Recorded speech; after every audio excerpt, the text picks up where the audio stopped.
Dünyada insan sayının azaldılmasına səbəb olacaq çox üsullar var. Onların içərisində ən qısa yol müharibələrdirsə, ən dəhşətlisi xəstəliklərdir. Özü də sağalmaz xəstəliklər. Çox təəssüf ki, bu xəstəlikdən heç bir dövlət, heç bir millət, heç bir fərd sığortalanmayıb. Nə varlı, nə də kasıb. Elə bizdə. Dünyada öndə gələn ölüm səbəblərindən QİDS, xərçəng xəstəliyi, hepatit C, hepatit B və s. Çox sayda viruslar var ki, nədənsə alimlər onların kökünü kəsə bilmir. Amma bu xəstəliklər get-gedə insanların kökünü kəsməyə doğru irəliləyir. Dünyada 9-cu ölüm səbəbi hesab edilən hepatit hər il dünyada 350 min insanın ölümünə səbəb olur. Ölkəmizdə 2013-cü ilin son 8 ay ərzində ümumilikdə 320 nəfərdə hepatit virusu aşkarlanıb. Səhiyyə Nazirliyindən verilən məlumata görə yoluxanlardan 110 nəfəri hepatit A, 126 nəfəri hepatit B, 84 nəfəri isə hepatit C virusunun daşıyıcısıdır. Statistikaya görə ötən illərlə müqayisədə xəstəliyə yoluxanların sayında azalmalar müşahidə edilir.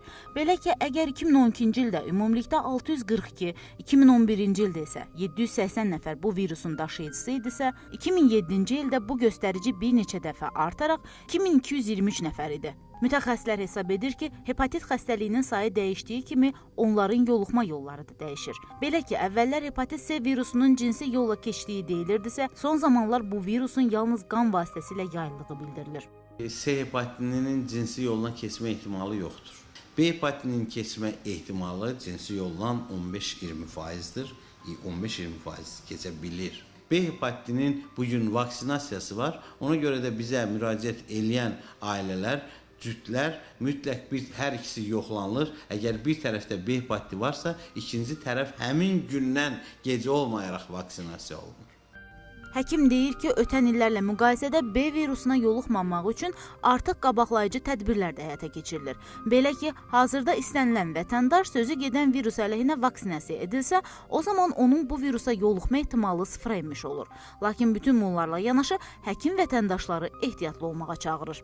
Bir çox istifadə olunan əsasən cərrahi müdaxilə zamanı, manipulyasiyalar, iynələr zamanı stomatoloqların işləri, ülgüclər, üzün qırxılmasıdır, manikürdür, pedikürdür. Ancaq burada nəzərə almaq lazımdır ki, hər hansı travmadan sonra, deyək ki, bir xəstə üzünü qırxdığı bir lezva ilə ikinci sağlam adam qırxarsa, o yoluxa bilər.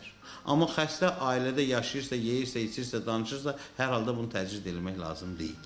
Bugünsə bu infeksiyaların yayılmasını sırf nəyinsə üzərinə qoya bilmərik.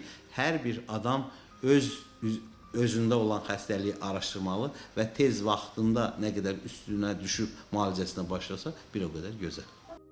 Mütəxəssisdən onu da öyrəndik ki, son göstəricilərə əsasən virusa yoluxma halları gənclər arasında daha çox yayılıb. Yoluxma yolları içərisində isə gözəllik salonlarının rolu daha çoxdur. Bir sıra hallarda antisanitar şəraitdə aparılan estetik qulluq sonda virusun bir insandan digərinə keçməsinə gətirib çıxarır.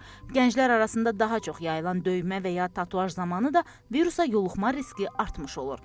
Elə döymə ustası Telman da deyir ki, kustar üsulla döymə etdirən insanlar həyatlarını virusun cənginə atmış olur. Tək iynədən keçmir xəstəlik. Bunun digər vasitələr var ki, onlardan da keçir, alətlərdən keçilir. Onlar gələn adama hər döymədən qabaq 10 dəqiqə göstərilir.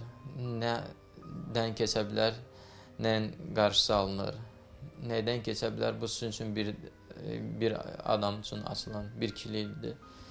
Bunlar hamısı göstərilir. Sonra tam gələn adam arxayın olsun ki, sonraki hardasa açar ya internet ya televizyondan görə bilər ki, xəstəlik tək mən bildiyim kimi iynədən yox, başqa bir vasitələrdən də keçir, narahat olmasın.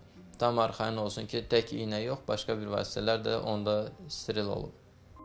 Lakin həkimlər burada da vətəndaşları ehtiyatlı olmağa çağırır. Sən demə, hepatit virusunu nə spirtlə, nə də qaynar su ilə öldürmək mümkün deyilmiş. Bəzən spirt ilə silirlər bir nümayişkaranədə ki, biz bunu belə işlədirik. Xeyr, B və C hepatit viruslarının ölmə dərəcəsi ancaq 180 dərəcə Celsius temperaturda 24 saat saxlandıqdan, avtoklavda saxlandıqdan sonra ölə bilir. Ona görə də heç kimin arxayın etməyilmə spirt ilə sildik. Spirt heç də virus öldürmür. Əksinə onu daha da bərkidir o alətin üzərinə ki, ikincinə müdaxilə edir. O ki qaldı barəsində söhbət açdığımız xəstəliyin əlamətlərinə mütəxəssislər deyir ki, yoluxmadan təxminən 6 ay sonra insanda həddindən artıq halsızlıq və yorğunluq hissi, əzəllərdə ağrı, qızdırma, qəbizlik, iştahının itməsi, mədə bulanması, qusma, dərinin və ya göz ağının saralması, sidiyin rənginin tütləşməsi, qarın ağrısı, qaraciyər bölgəsində həssasiyyət müşahidə olunur. Bu əlamətləri özündə müşahidə edənlərin dərhal həkimə müraciət edib qan analizi verməsi tövsiyə olunur. İlahə Vəliyeva, Azər Nağıyev, APA TV.